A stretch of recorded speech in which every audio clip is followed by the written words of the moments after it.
My name is Charles Herman Metz, and I was born in Utica, New York in 1863.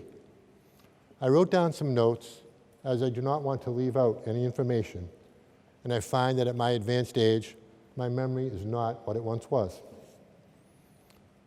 I was called CH by my friends, and no doubt the most exciting and enjoyable time of my life were the years I spent here in Waltham.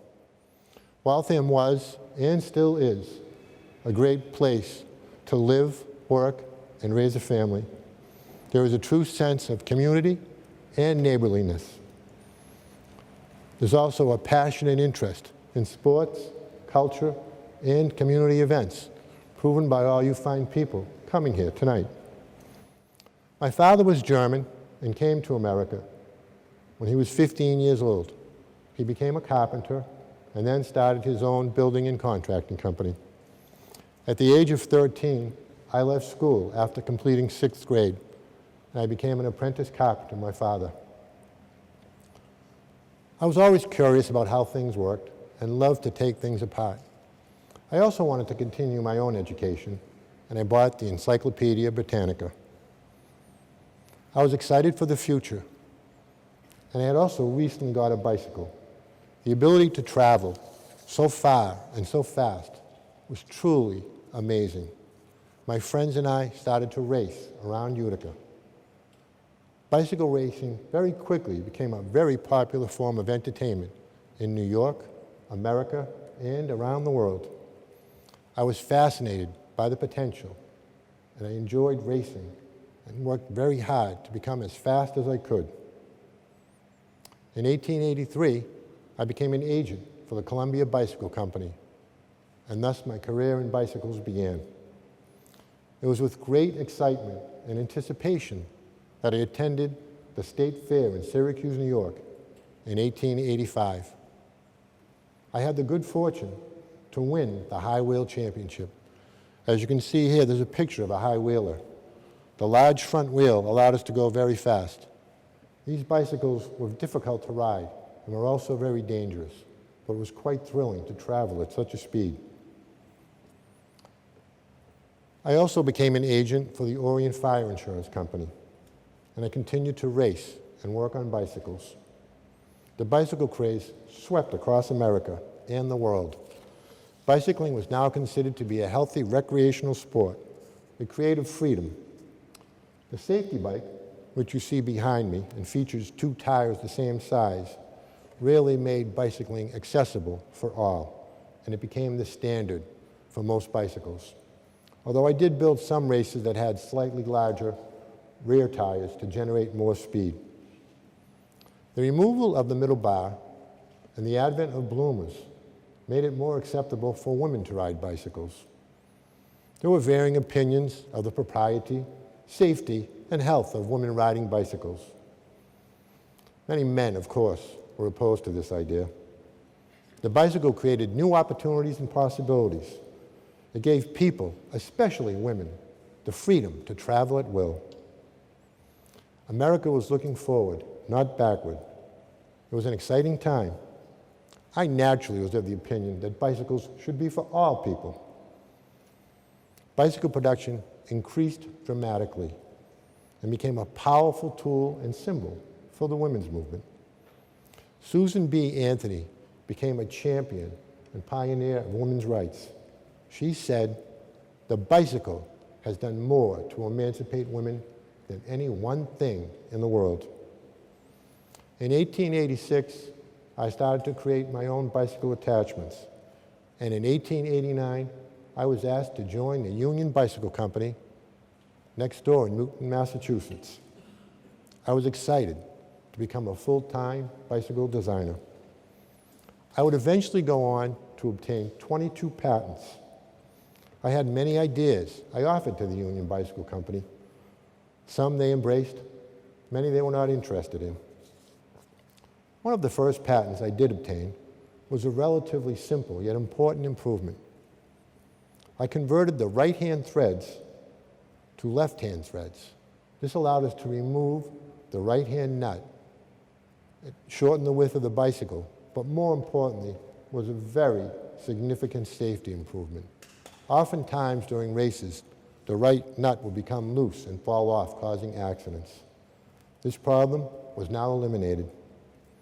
I was frustrated working at the Union Bicycle Company because I really felt I had many good innovations, and they were not interested in them.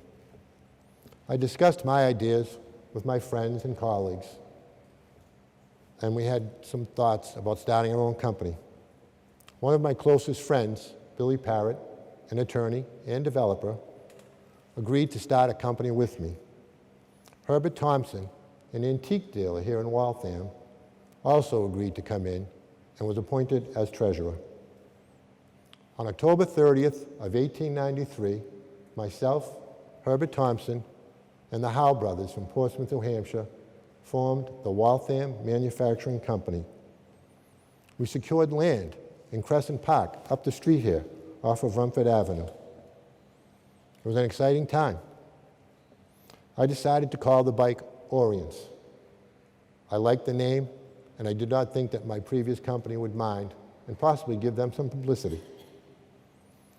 In 1894, the first roadsters, as they were called, rolled off the production line. We initially only produced men's bike, then expanded into women's and tandems. One of the problems that I thought needed to be solved was the weight of bicycles. They were far too heavy, and using innovative new designs, we were able to reduce the weight from 40 pounds to 20 pounds. We did this by creating wooden rims and also making many parts of a nickel alloy that specialty manufacturing companies in Waltham could produce. By the second year, we were able to produce 1,500 bikes, and by our fourth year, we produced 15,000 bicycles. This was a combination of our ability to produce more bicycles because we had experienced help and because the demand was constantly growing. We were able to secure additional funding and investors, including Charles Coffin, president of General Electric, and M.P. Clough, president of Lynn Gas and Electric. I continued to race and was delighted when on May 30th of 1894, Bicycle Park opened on South Street. There was a picture here of Bike Park, and it quickly became one of the fastest tracks in the world. I see some of you looking. The picture is actually on the floor, and again, after the lecture, you'll be able to go and look around. Many of my colleagues were avid riders, and I wanted to have a team of Orient riders out there. Harry Grayhurst and Charlie Williams, two of my colleagues, formed the first team. They raced for us in America and then went to Europe. As racing continued to grow in popularity, we started to build tandem bicycles for 2, 3, 4, 5, and even 6 riders. These were used as pacers for bike riding and obviously for some families. I also conceived the idea of a bicycle built for 10, the Oriten. This truly caused a sensation. It was very heavy and difficult to ride. There's a wonderful picture up back here of the Oriten. The man in front was in charge of steering, and the man in back was in charge of braking. This was done by backpedaling. It took 6 weeks to build and cost 1,500 pounds. It cost $1,500. It weighed over 300 pounds, and it had a carrying capacity of 2,500 pounds. I only built one, and it was the largest bicycle ever built. After showing it around America, we sent it also to Europe. When it came back to America, I hired a team of bloomer girls, and they went around and showcased the bike. This was also in support of the woman movement, and there was a picture of that also on display. Another significant change we had created was a cycle fork that became the most important tool for stability of a bicycle, and it became the industry standard.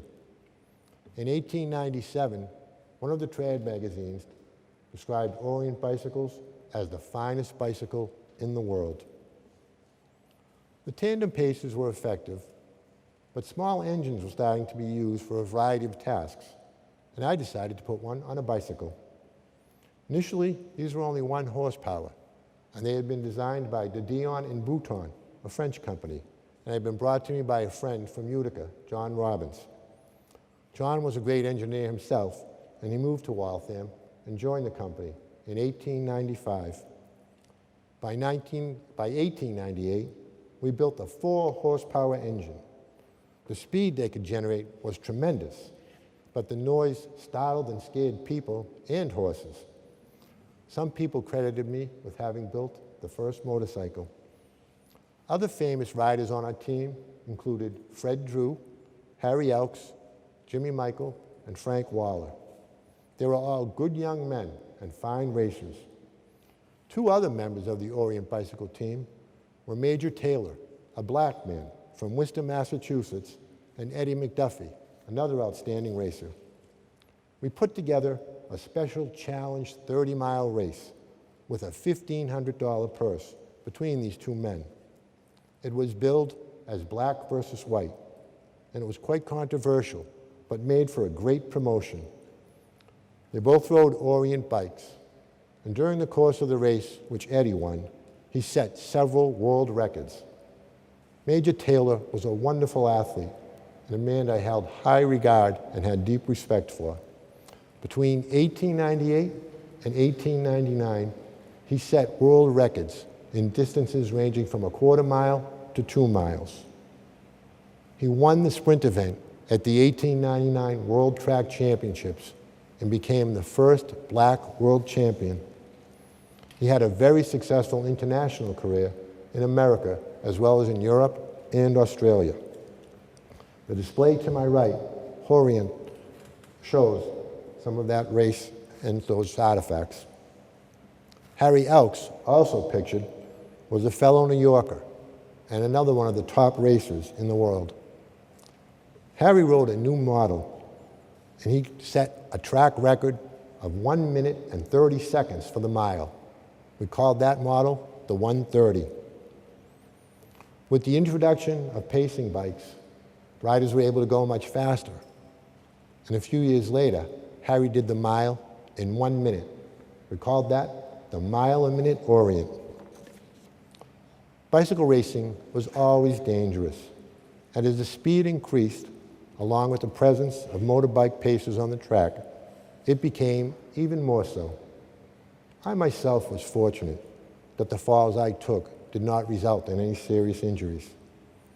Harry went on to become the United States champion in 1900 and again in 1901. I also kept track of the races in Europe, and one of them got my attention over in France. He became the most well-known rider on my team. His name was Albert Champion. He won 100 races in his first 3 years with us. We became close friends, riding partners, and colleagues. He was a brilliant engineer, and he was crucial in the development of motorcycles. The motor was placed on the rear of the bike, and the person in front was in charge of steering. Albert was in charge of testing all the motors at Bicycle Park, and he also had a very successful motorcycle racing career. He eventually developed spark plugs and was recruited by some of the car manufacturers and moved to Michigan, and he developed what came to be Champion spark plugs. In 1898, John Robbins and I, working together, put a 4-horsepower engine on a buggy body for the production of runabouts, as they were then called. This was our first venture into what was becoming the automotive field. Additional funding was also provided by Charles Coughlin.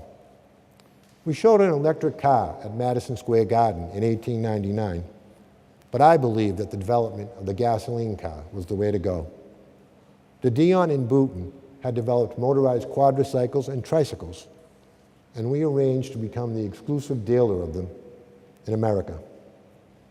We continued to tinker and came up with our own designs and built our own quadricycles and tricycles and called them Orient automobiles. The tricycle sold for $450 and the quadricycle for $600. In one of our earliest brochures, we proudly stated 17 hours from Waltham, Massachusetts to New York City at a cost of only 45 cents. In addition, we also began to advertise Orient motorcycles. In our literature, we predicted that in a few years hence, the horse will become a curiosity, an oddity, rarely seen anywhere except on the farm. And this ultimately did prove true. Motorized transportation was clearly going to be the future. And at the end of 1901, we introduced the Orient Runabout Model 1902, which was priced at $875. It included leather seat mounting on a piano-style bench. A gas headlight, folding top, and an odometer were available for an additional $105. It included a 3-month guarantee, and we sold 50 of these. We also introduced the 1902 Orient motorcycle, which sold for $250 and could run for 75 to 100 miles on a few quarts of gas. Charles Coffin and MP Clough purchased additional shares of the company. They expressed their own ideas in terms of manufacturing of cars. I did not agree, and I asked them to buy me out, which they did. I left the Waltham Manufacturing Company and immediately started the Waltham Development Company on Whitney Avenue. I now focus my attention on producing motorcycles under the name of C.H. Metz. Metz motorcycle in 1902 set a record for traveling a mile in 1 minute and 10 seconds. Metz motorcycles were endorsed by the National Cycling Association, the current controlling organization for racing in America, and were used by all the prominent professional drivers. Another new track was built in Cambridge, and they called it the Charles River Track. The track opened on Memorial Day, May 30th of 1903. At that point, bicycles were pushing the motorcycles to top speeds, and in the course of a 20-mile race, Harry Elks set world records for 5, 10, and 15 miles.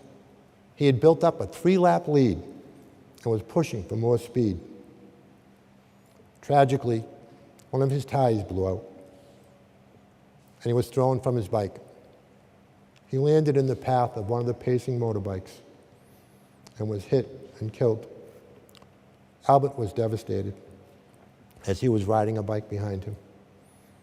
I was horrified when my son Edwin, who was present, told me of the accident and the terrible shock it created for the crowd of some 14,000. Albert and I felt a deep sense of loss. This was truly one of the saddest moments in my life. Harry was the most accomplished rider in the world. He broke record at all distances, up to 25 miles. He broke the world record for a 1-hour timed race covering 34 miles. He had decided that 1903 would be his last year. The race was extra important to him because he planned to use his winnings for his upcoming wedding. A shock went through the sports world as news of his death spread. Friends from Boston and New York erected a granite monument at his gravesite. He was only 25 years old.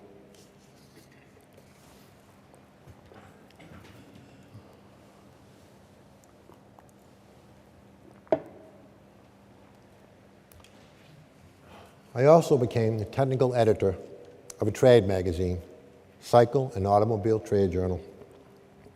I must again recognize my late friend Albert Champion. Alan Price of General Motors said he was never satisfied. His mind, like mine, was open to the need for constant improvement. In 1905, we switched to the Thor engine, which cost less and was in wide use by many manufacturers. I was never a good financial person and agreed to a partnership with the Marsh brothers, who had created the American Motor Company. In 1906, the first Marsh Metz motorcycles were produced, and they were fine machines. I also began a close friendship with Roscoe Perkins. He was their sales manager, and we collaborated together and still work together and are close friends. One never knows where life will lead, and in 1908, I got a call from P.P. Adams, a good friend and Waltham banker. He asked me if I could return and take over the Waltham Manufacturing Company, which was struggling with car sales and was on the verge of bankruptcy. I agreed, and I came up with a novel idea to raise cash by creating the Metz Car Plan. This allowed people to buy kits, and they could assemble the car themselves. I had confidence that men could be able to do this in their own garages or backyards, and they could buy the kits as they could afford to. There were a total of 14 kits necessary at a cost of only $25 each. My son Edwin, who at the time was Cornell and was a brilliant writer, created sales brochures for the Metz Car Plan, and this was a big success. There were challenges, and we did not have much of the inventory necessary, but we were able to get caught up, and I was eventually able to pay off all the debt. The opportunity to start fresh and build the cars that I had dreamed of was very satisfying. From 1909 to 1913, we focused on the runabout. The success of the company allowed me to pursue other interests. In April of 1911, I purchased Gore Place, the estate and mansion of former Massachusetts Governor Christopher Gore. He was a very important figure in the American Revolution, and he and his wife had the house built in 1804, and it included 120 acres of land. I was also fascinated by the growing aviation industry, and in June of 1911, I held the first aviation meet in New England at the Gore Estate. It was a big success, attracting some 30,000 people. One of the pilots I invited, Graham White, flew a Blériot plane. He needed some parts and was afraid he might not be able to make it. I offered to make the parts, and this allowed us to get into the burgeoning aviation business. At this time, I was also elected as director of the Board of Trade, which later became the Waltham Chamber of Commerce. In July of 1911, quite a busy year for me, we entered 3 of our new water-cooled 22-horsepower engine cars in the Glidden Tour.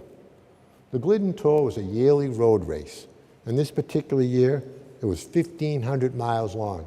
It started in New York and went to Florida. I did this to test the roadability of our cars. I also loved to compete, and I was on one of the 2-man teams. One of the cars broke down. I quickly ascertained it was a broken spring. I took out my Ingersoll pocket watch, and I removed the mainspring and was able to cut it down and put that in its place, and it held up through the rest of the race. In 1912, we introduced a lower-priced car as the Metz Special at a cost of only $395 to remain competitive. Cost and profit are always a challenge in any business, and we soon found that we had to raise the price to $445 and then ultimately discontinue it. In 1913, we again entered the Glidden Tour, which this year went from Minneapolis to Montana. All 3 of our cars reached the finish line with perfect scores, and we won the prestigious Glidden Trophy. Some challenges are not always anticipated. We had built up a sizable lead, and our competitors conspired to feign a breakdown in front of us. We were able to lift our cars with our 6-man team because they were so light, and we merely carried them around the blocking car and continued on. My youngest son, Walter, drove one of the cars and was the chief of the driving staff. I was particularly proud of that accomplishment.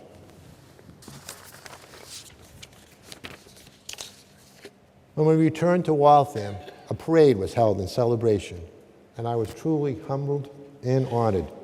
And I know many of you fine people were probably there. The tour also gave us the opportunity to try new things. We were currently using a friction drive, and the shaft drive car was now coming into fashion. The performance of our friction drive, which won the tour, proved to me that friction drive was actually the correct way to go, as all the other cars have been shaft-driven. Our continued growth and success allowed us to build 2 new buildings along the railroad, one of which was 130,000 square feet. In 1915, we introduced the Model 25, which had more horsepower and many other design improvements. Many of these, curiously, were later incorporated into the Ford Model A. Roscoe Pickens was made sales manager, and he put Edwin in charge of branches we opened in Los Angeles, Philadelphia, and my hometown of Utica. Roscoe also oversaw international sales, and the Model 25 became the best-selling car outside of the United States. At that time, we also purchased the American Watch and Tool Company in Waltham, primarily for the production of horns and carburetors, which I felt had become far too expensive, in my opinion, and allowed us to reduce costs. In 1917, the Great War was raging in Europe, and the government started using our factory and equipment and personnel on a cost plus 10% agreement. Because of my German roots, they requested I turn over the presidency to someone else. I reluctantly agreed, and my son Edwin held that position until 1921. The federal government took over my plant completely in 1917 and began manufacturing airplane parts for the newly created Air Corps. This continued until Armistice Day, November 11th of 1918. I will not speculate on what may have occurred. The horrors of the war gripped the country and the world. In 1911, I would not have imagined that planes would be used to spread death and destruction across Europe. America had prospered in part due to the natural buffer created by the Atlantic Ocean. However, the ocean was no protection against disease, and in 1918, the outbreak of the great influenza began. It was fueled in large part by the constant movement of men and troops in America and Europe. It was a desperate time, as I know many of you remember. It shook the hope and faith of mankind, caused many of us to wonder about the future of the world. This was a war of unimaginable scale, and I fear that many of the resolutions are only temporary and that conflict will continue. While I am confident that technological advances are in our future, I am not sure that we are properly equipped to use them for the good of mankind. Without providing details I cannot explain or fully understand, we were never reimbursed by the federal government. The net result of all these occurrences put the company in perilous financial condition. I am still proud of my German heritage, but I understood and accepted that, like the government, many people were fearful and resentful of German Americans. Painfully acknowledging this, myself and many other proud Americans of German heritage renamed the companies that we had created and built. I had an ongoing professional relationship with Henry Ford, and in 1919, on behalf of the town of Waltham and the Chamber of Commerce, I asked him to consider moving to Waltham. After some consideration, he declined and chose Detroit, which became the automobile capital of the world. As sales faltered, we created the Colonial Body Company and made the bodies for the Model T Ford. I did this to keep our men in plants operational. It was a bitter pill to swallow, obviously. My family and I had lived very happily at the Gore Estate for 10 years, but in 1921, I sold it to the Waltham Country Club and they built a golf course. I make no excuses and regret only that I was not a better financial manager. Financial challenges continued throughout 1922 and 1923. And finally, my wife and I took an extended vacation for 6 months in Florida. In 1924, H.K. Noyes of Noyes Buick bought the last of our buildings in the Metz plant. I could not take the Oriten as I had no place to store it, and sadly it ended up at the Ford Museum. In 1925, after nearly 40 years in Waltham, we moved to California. Waltham was and still is a wonderful place to work, live, and raise a family, and shall always be a treasured memory for myself and my family. I raised my children here. I got my delight out of satisfying a desire, creating something a little in advance of an anticipated need, contriving mechanical means of taking you somewhere cheaper, quicker, and more comfortably and safer than the other fellow. Please enjoy this wonderful exhibit, and thank you again for the warm reception. As I mentioned, many of the things I discussed are on display. Thank you.